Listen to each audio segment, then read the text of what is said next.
यदि बाजीराव मस्तानी आपने मूवी देखी है तो इस संधि को आपने देखा होगा। एक राजा है जो एक ऊंचे से सिंहासन पर बैठा है, अपने दोनों साइड में शेर बांध रखे हैं उसने, और उसके सामने गिरफ्तार करके बाजीराव को सामने लाके बिठाते हैं।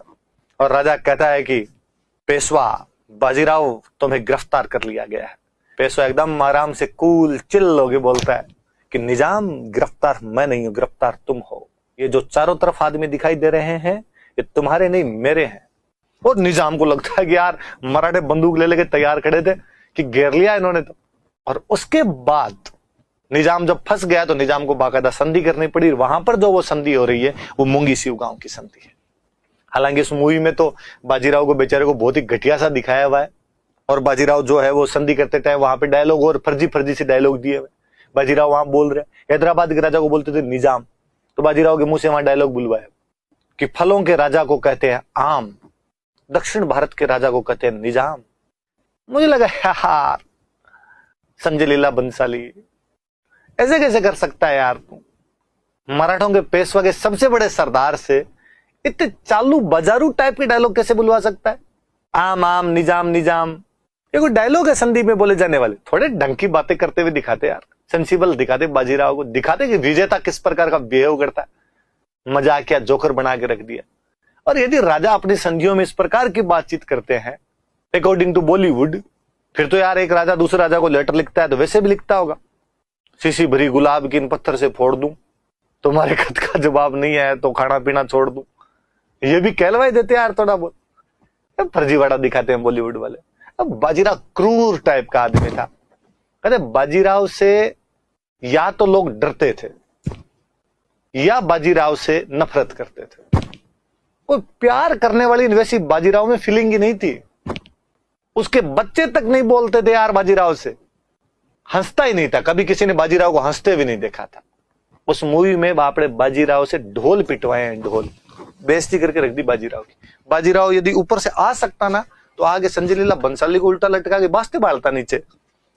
और सुनो, उस मूवी में एक और सीन है बहुत अच्छा सा, जब आप देखते हैं कि बाजीराव अपने कैंप के अंदर बैठा हुआ है, एक मंत्री को बुलाता है, सेनापति को बुलाता है, और सेनापति को बुलाकर कहता है कि सेना को कहो कि सतारा की तरफ कूच करेंगे और छत्रपति से मिलेंगे। छत्रपति कहां रहते थे? सतारा। तो सतारा की तरफ कूच करेंगे।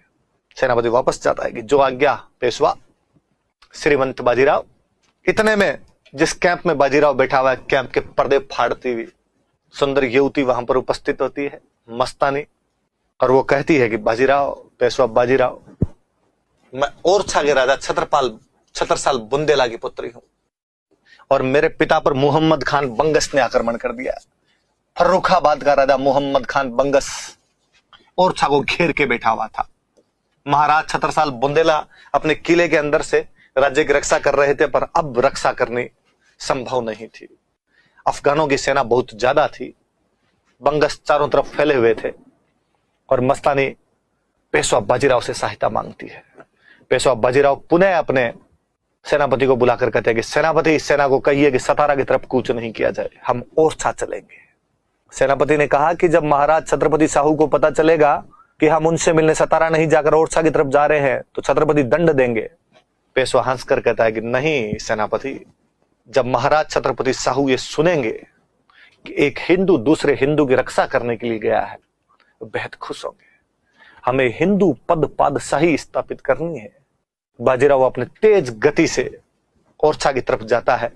फिर एक सीन है, एक रथ के ऊपर बैठा हुआ मुहम्मद खान बंगस कहता है कि किले से आक्रमण बंद हो गया है, मुझे लगता है किले में सब कुछ समाप्त हो गया होगा, क्यों ना आप किले पर आक्रमण कर ले।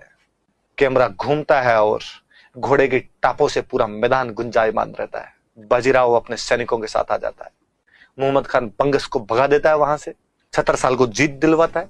छत्रसाल इस जीत के सम्मान में, इस जीत की याद में, बाजीराव के सम्मान में एक दरबार का आयोजन करते हैं तथा बाजीराव को अपनी तरफ से 4 जागीरें गिफ्ट करते हैं कि जाओ बाजीराव, मैं तुम्हें 4 जागीरें गिफ्ट करता हूं, तुमने मेरी सहायता की।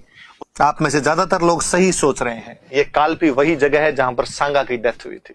ये झांसी वही है जहां की रानी लक्ष्मीबाई के बारे में हम 57 के संग्राम में पढ़ते हैं। 2 नाम याद करने, एक सागर याद करना, एक हरदे नगर याद करना है। तो 4 जागीरें गिफ्ट में दी गई थी।